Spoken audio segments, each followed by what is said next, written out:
Enno. Hi, Mr. Enno Lippold. Hi, Bianca. Good Enno morning. Lippold is from Mosella, one of the most famous wine region in Germany. First of all, could you briefly explain the characteristic of Moselle, of your region?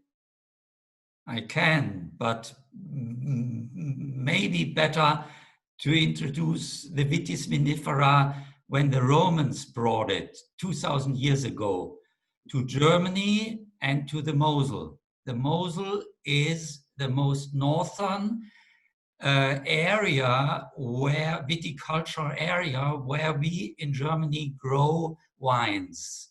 We have 13 viticultural areas.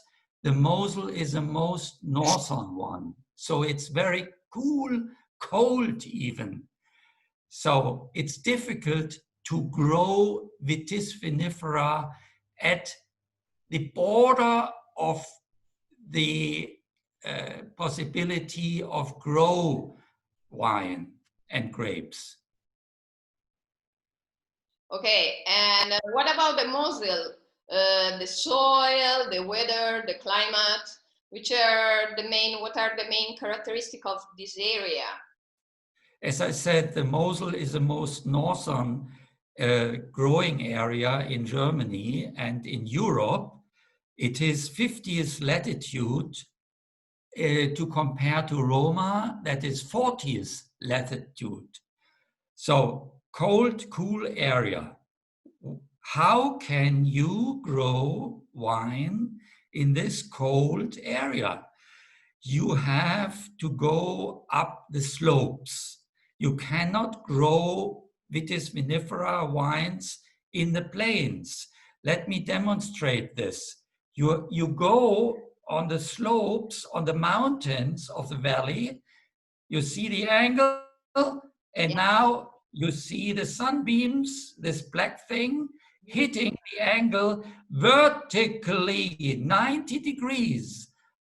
Only this way you exploit the maximum calories of the sunbeams in September and in October during the ripeness phase, okay? Sunshine is very important in this very, very cold area, as we say. And what about the soil of Moselle? It's very typical, right? Yes, very typical. So we have on the Mosel ardesia, slate, as we call it. So you have here, hopefully you can see it, gray slate. You have another slate color, which is blue slate. And in Ürzig, in my little village, which you see in the background, you see the village of Ürzig, we have something very special, which is red slate, okay? Red slate country. Yeah, great. What's the difference on the wine, on the resulting wines? Very briefly, if you grow Riesling on gray slate, you get a style of green apple and grapefruit. When you grow Riesling on blue slate, you get peach and apricot and yellow plums, totally different. When you grow Riesling on red slate, you get an exotic flavor, like mango. That is something very special. And in general, what are the characteristics? No, I change question because I'm saying every time, what are the characteristics? And let me start again. And in general, what about Riesling? Which kind of grape variety Riesling is? Okay, very interesting. It is a field cross, a self-crossing in the field when the farmers grew Heunisch and Traminer, Gewürztraminer, in the field together. So these two grapes, these two varieties married, and you have the two characteristics of a very strong Viking grape, very acidic, and a soft aromatic grape from Termino. So these two characteristics form the the style of Riesling. High acidity, but very nice aromatic. And what about its development with the time? Okay, the Riesling is a grape which is not short-lived. It is capable to live for 20 years in the bottle and it's still fantastic. It's even getting better by aging in the cellar and in the bottle. The aromatics you have, when the Riesling is young, you have typical primary aromas of a fruit. Then when it grows and when it ages in the bottle, let's say after 5 years, 10 years, to the primary aromas, you get secondary aromas. For example, dry fruit, not fresh fruit, okay? Tertiary aromas. Secondary aromas. You get waxy aromas and you get herbaceous aromas like sage, salvia, you get bergamot, you get a bit of laurel in addition. And when you leave the bottle for 15, 20 years, which is the climax, the finest expression of Mosel Rieslings, then you get this strange taste petrol, which the British call petrol. It is naphthalene. It is a terpene naphthalene complex. TDN is a magic word, and the connoisseurs of Rieslings, they are looking for this. They are happy with primary aromas. They love more the complexity of secondary aromas, and the finest for them is the tertiary aromas, the petrol taste. And what are the main trends in wine production in Germany nowadays? With climate change, we can grow different varietals, not only the cool and cold climate Riesling, we can grow Pinot Bianco and we can grow Pinot Grigio. And believe it or not, with climate change, this cold country can produce fantastic red wines. And the hallmark of our red wine varietals is Pinot Nero, Pinot Noir in Germany called Spätburgunder, late Burgundy. This is a trend.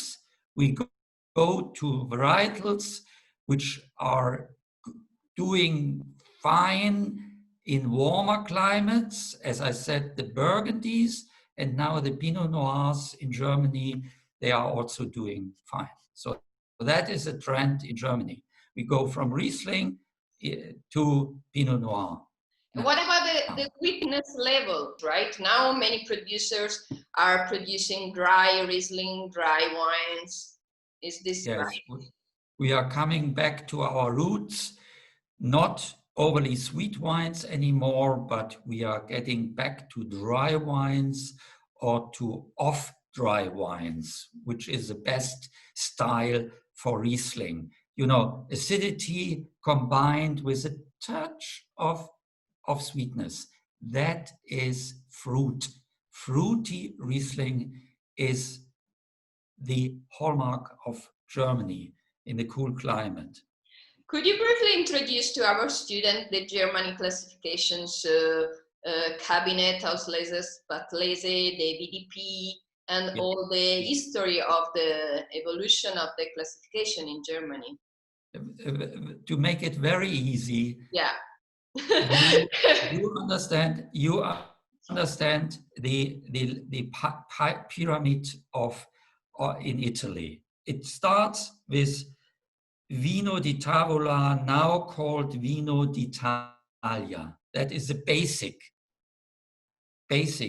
category. On top, you have the EGT, the Indicazione Geografica Tipica, Then you have the DOC, and then you have the DOCG as the top of the pyramid. We have something very simple.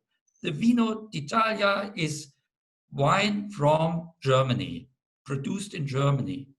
The EGT we have. Could you please use the German name so our student can also listen to your pronunciation? It is Deutscher Wein. Great. Is the basic.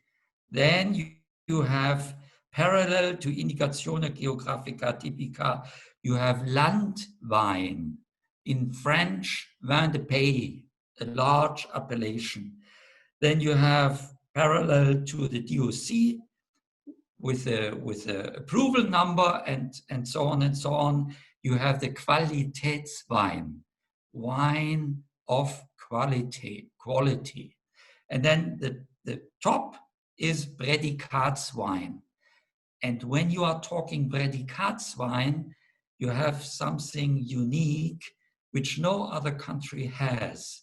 Because we have a lack of sun, the more we find grape sugar in the harvested grapes, we consider it as a given, as a given from heaven, if we have more grape sugar in the grapes.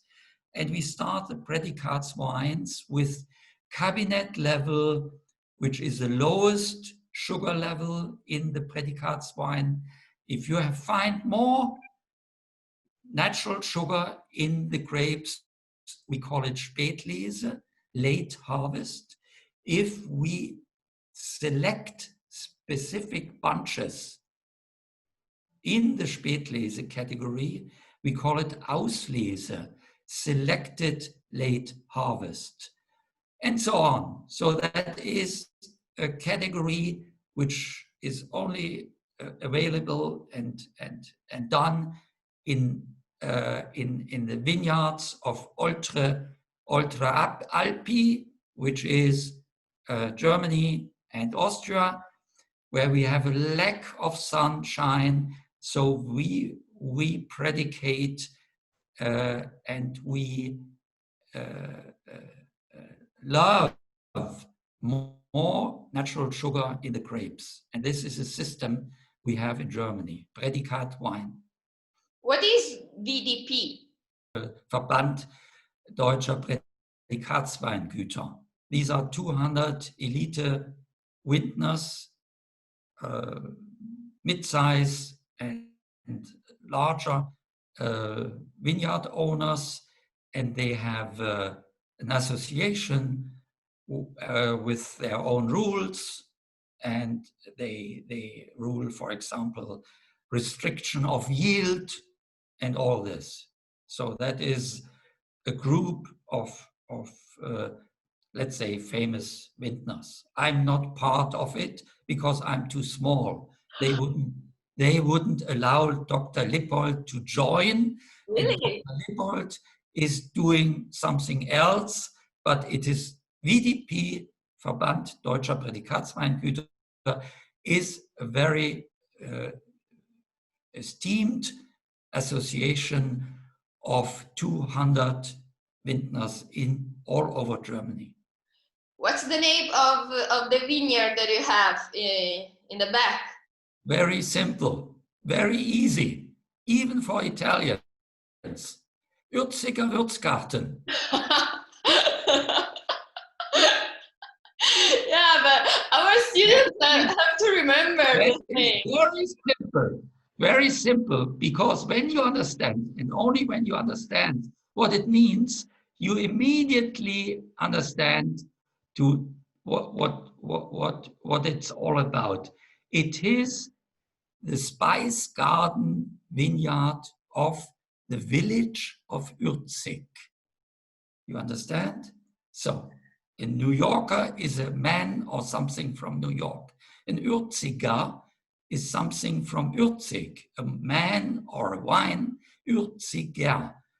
And the village is Ürzig, and the vineyard, the world famous vineyard, is Würzgarten, Spice Garden. Great. Thank you. Thank you, Enno.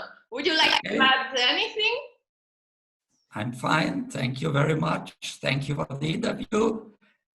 Thank you for your time, and let's hope that we can enjoy with many students your Riesling One from of these Mosella. days, one of these days we meet personally. Okay? Yeah, we can organize a trip to your vineyards. Great. Okay. Thank you, Bianca. Thank you so much. Thank you. Thank you. Bye. Thank you. Bye-bye. Bye-bye. Bye-bye.